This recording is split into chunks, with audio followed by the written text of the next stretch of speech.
आइए अब इस रिएक्शन को देखते हैं। कौन सा रिएक्शन है अपना? संकलन अभिक्रिया। ठीक है, इसमें क्या होता है कि ऐसा समझ लीजिए कि असंतृप्त हाइड्रोकार्बन को संतृप्त हाइड्रोकार्बन में परिवर्तन करते हैं। क्या बोले हम? असंतृप्त हाइड्रोकार्बन को संतृप्त हाइड्रोकार्बन में परिवर्तन करते हैं। तो थोड़ा सा देखते हैं, समझते हैं इस अभिक्रिया को। क्या होता है कि असंतृप्त का अर्थ क्या हो गया? असंतृप्त, हम बोले कि असंतृप्त हाइड्रोकार्बन, असंतृप्त हाइड्रोकार्बन को चेंज करते हैं किसमें? संतृप्त में, संतृप्त हाइड्रोकार्बन में। तो कहने का क्या है कि असंतृप्त रहेगा तो इसमें कौन कौन सा आ सकता है? एक तो अल्कीन आएगा, ठीक है, एक क्या आएगा? अल्काइन आएगा। अच्छा, अल्कीन आएगा तो अल्कीन में क्या होता है? इसका फॉर्मूला लिखें तो क्या होता है? CnH2n, ठीक है, और इसका क्या होता है? CnH2n-2, ठीक है। अच्छा, संतृप्त हाइड्रोकार्बन का नाम क्या हो जाएगा? दूसरा नाम अल्केन होता है, ठीक। अल्केन होता है तो क्या हो रहा है कि इसका क्या होता है? CnH2n+2, ठीक है। अच्छा, इसको थोड़ा सा, इसमें अल्केन में क्या रहता है? डबल बॉन्ड रहता है, और इसमें क्या रहता है? इसमें ट्रिपल बॉन्ड रहता है मौजूद, ठीक है। तो क्या हो रहा है कि थोड़ा सा इस चीज को मतलब देखते हैं बढ़िया से। क्या हो रहा है कि हाइड्रोजन देखिए यहाँ पर 2n है, H2n है। अगर अल्कीन है, अल्कीन को सीधे अल्केन में चेंज करेंगे, परिवर्तन करेंगे, तो क्या हो रहा है कि हाइड्रोजन 2n था, वहां से 2n+2 हो गया, 2n+2। तो परिवर्तन क्या हुआ कि जब अल्कीन से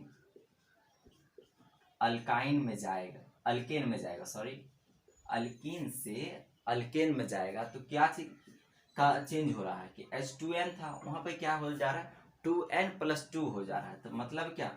+2 हाइड्रोजन हो जा रहा है, 2 हाइड्रोजन बढ़ जा रहा है, ठीक। या ऐसा समझ लीजिए कि H2 का एक मॉलिक्यूल बढ़ जा रहा है, ठीक। या आप ये बोल दें कि अल्कीन में अगर डबल बॉन्ड है, यहाँ सिंगल बॉन्ड हो रहा है, तो क्या हो रहा है? -1 बॉन्ड, एक बॉन्ड भी टूट रहा है। दो तरीका से आप इसको समझ सकते हैं कि अल्कीन से अगर अल्केन में चेंज हो रहा है तो आप ये बोल सकते हैं कि एक हाइड्रोजन मॉलिक्यूल जुड़ रहा है और क्या हो रहा है? या एक बॉन्ड टूट रहा है, ठीक है। अगर यही बात करेंगे अल्काइन में, क्या होगा कि मतलब अल्काइन में 2n-2 है, 2n से भी 2 कम, ठीक है, और यहाँ क्या है? 2n से +2, ठीक है। तो इसका अंतर कितना आएगा? थोड़ा सा देख लीजिए, 2n+2 है, यहाँ पे क्या है? 2n-2 है। तो चेंज कितना हो रहा है? इसको घटा कर देख लेते हैं, ठीक है। तो ये माइनस, ये क्या हो जाएगा? प्लस हो जाएगा। देखिए 4 और ये खत्म, तो मतलब 4 हाइड्रोजन का चेंज आ रहा है।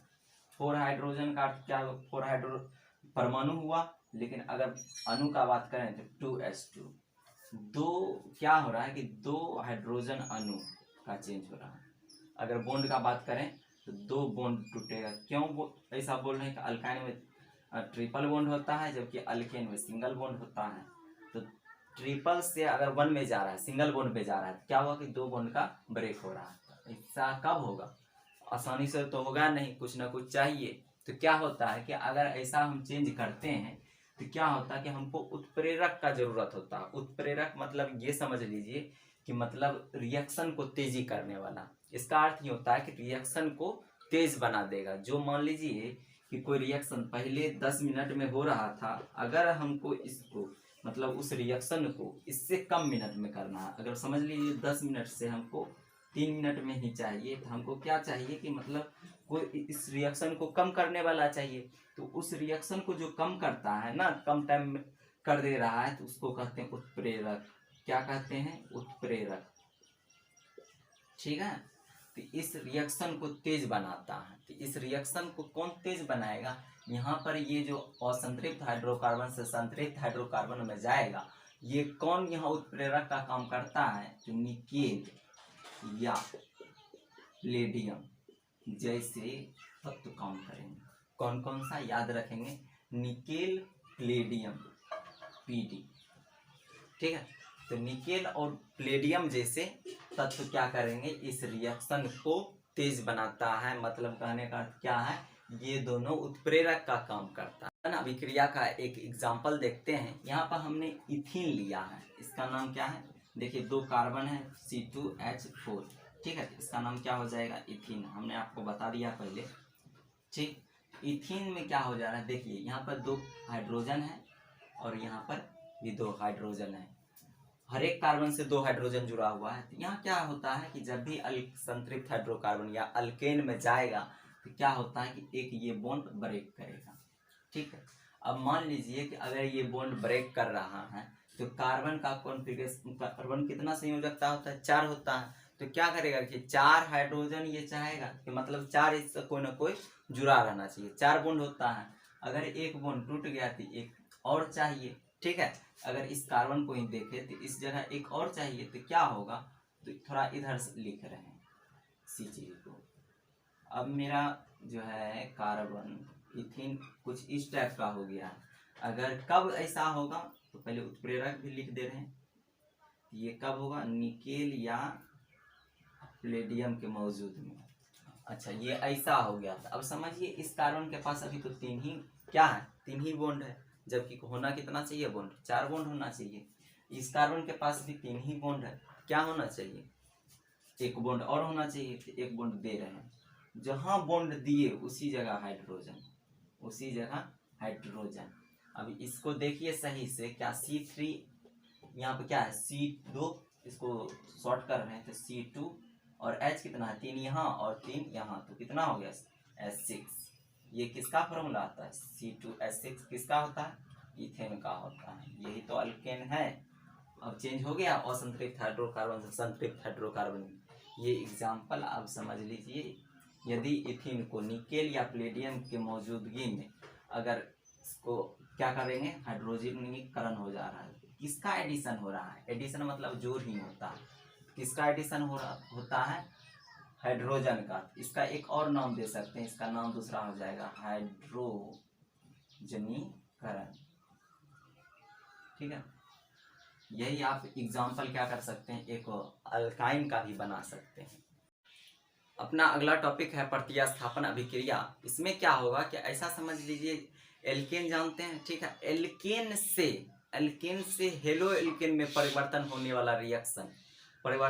वाला रिएक्शन, क्या कहलाएगा, प्रतिस्थापन अभिक्रिया, ठीक है। तो कैसे होगा, ये रिएक्शन को समझ लीजिए कब कैसे होता है। एल्केन से अगर क्या हो जा रहा है कि हेलो एल्केन में अगर चेंज हो जा रहा है, हेलो एल्केन में अगर चेंज हो जा रहा है तो कौन सा अभिक्रिया कहला जाएगा, प्रतिस्थापन अभिक्रिया, ठीक है। ये कार्बन कंपाउंड का है, ये याद रखिएगा। कुछ लोग ऐसे भी बोल सकते हैं रिएक्शन तो कोई भी चीज परिवर्तन होगा मतलब प्रतिस्थापन हो जाएगा, ठीक है। लेकिन अभी हम कहाँ पढ़ रहे हैं, कार्बन कंपाउंड का पढ़ रहे हैं, ठीक। तो इसमें क्या होगा कि अल्केन से हेलो एल्केन में होगा, क्या ये आसानी से हो जाएगा, डायरेक्ट हो जाएगा, जी नहीं। इसके लिए भी उत्प्रेरक का जरूरत पड़ता है। जिस टाइप से संकलन में निकेल और प्लेडियम का जरूरत पड़ रहा था, यहाँ भी उत्प्रेरक का जरूरत पड़ता है। तो यहाँ उत्प्रेरक का काम कौन करता है, याद रखेंगे, सूर्य का प्रकाश, सूर्य का प्रकाश बोले या सनलाइट बोले, ठीक है। सूर्य का प्रकाश या सनलाइट ये काम करेगा, ठीक है। अच्छा, एग्जाम्पल का बात करें, एग्जाम्पल क्या होगा, थोड़ा सा आपको दिखा दे रहे हैं।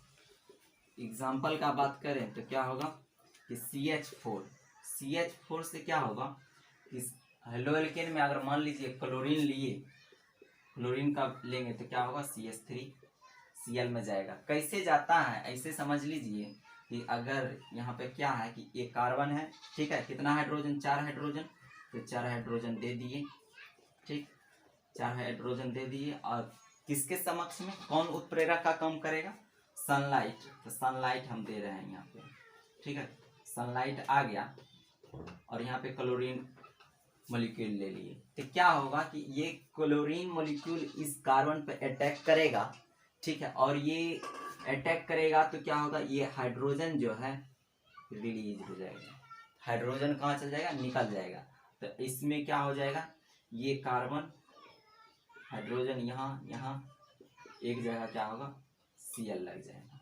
ठीक है, अगर फिर से अगर इसमें हम क्या करें, क्लोरीन मिला दें तो फिर क्या होगा कि एक कार्बन 2 हाइड्रोजन रहेगा और एक जगह Cl, फिर दूसरा जगह भी Cl, ऐसे होते चल जाएगा। फिर जोड़ेंगे फिर Cl जुट जाएगा, फिर Cl जोड़ेंगे फिर Cl जुट जाएगा। तब तक जोड़ सकते हैं जब तक कि हाइड्रोजन खत्म ना हो जाए। तो ये कौन सा अभिक्रिया हो गया, प्रतिस्थापन अभिक्रिया। ठीक है, धन्यवाद।